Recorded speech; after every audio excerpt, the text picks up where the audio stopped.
Welcome back to another Walk Around Wednesday.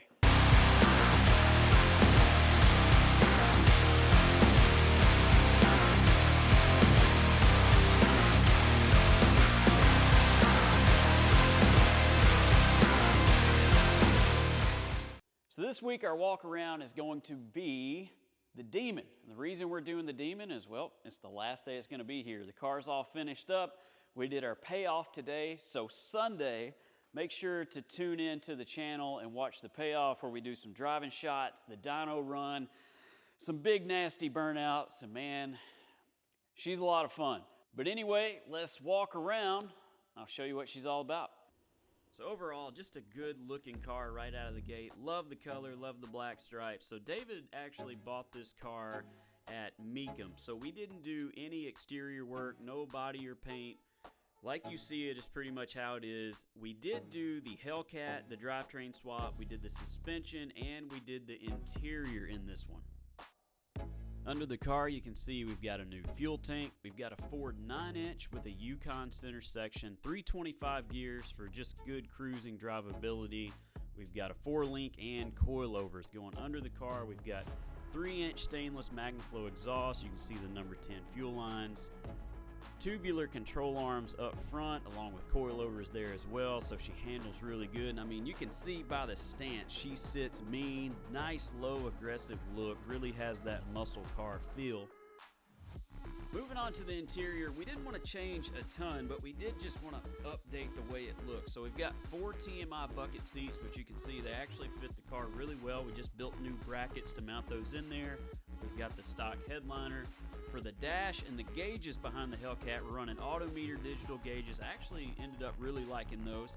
We've got an aftermarket radio, and behind that is JL speakers. For the console, that is a late model Camaro console, which actually fit the car really well. And then we built the door panels. Now that's on the channel, so if you want to see those get built, definitely go find that video and check those out.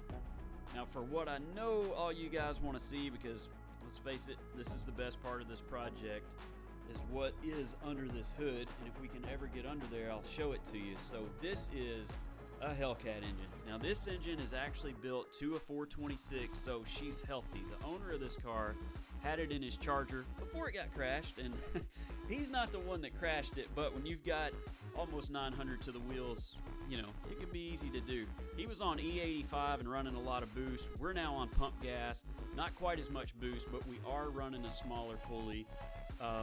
So you have to tune in Sunday to see what that makes. Now on this, we're also running a 2-pump fuel pump setup. We've got an intake pump for just normal driving, and we've got an A1000 Aeromotive external pump for when we kick into the boost and we need more fuel. That kicks on, delivers what we need.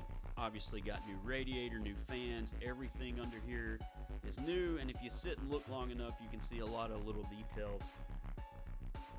Thing we did have to do if you're doing an A-body swap is the alternator was getting into that frame section, so we did have to notch that out and plate that back in, but really that's the only modification we had to do other than the trans tunnel. Now for the cooling setup on these superchargers, there's a lot going on, and the tubes in the back of the blower, if you run the factory ones, they actually stick into the firewall a ton. So these that you see here, pull it in a little tighter so you don't have to clearance as much. And if you need more clearance, they have one that has rubber tubes that even kind of gets closer to that blower if you need more room there. But following that cooling system all the way around, that was the one thing I didn't like about doing the Hellcat swap, is just having to have so much of that. I would have loved to have taken the time and figured out a better way. Got Willwood brakes to stop this thing at all 4 corners, and she does stop on a dime, which you'll see that Sunday. Behind the Hellcat, we've got the 8 HP transmission. We've got the Hurst shifter to bang the gears. Shift boots all finished up, looks nice. Console lid's done. We also did that on the channel. And under the console lid, we've got the bracket that actually pulls the transmission to put it into neutral. You can't just shift these into neutral. In the glove box, we've got the OBD for the transmission and the USB if you want to get in and change shift points or anything like that. So just a really quick walk around on the 72 Demon. So if you're a Mopar guy, I'd say this is definitely up your alley. Well, not if you're a purist. If you're a purist, this is not up your alley whatsoever, and it's probably really pissed you off. But that's okay, because we made a cool car out of it. So we made a lot of power. Make sure that you tune in Sunday when we drop the next video on the Demon. Check out that dyno run. We made some really good numbers to the rear tires. The payoff, we were able to take it out to our local airport. We'll show you that. And we made a few good runs in it. Man, it is it's really scary.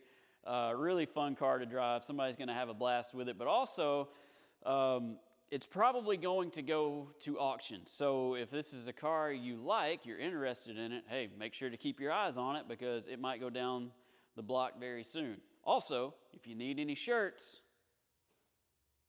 head over to the website, check them out. We got a lot of merch over there. But anyway, this was a quick one today since this one's finished.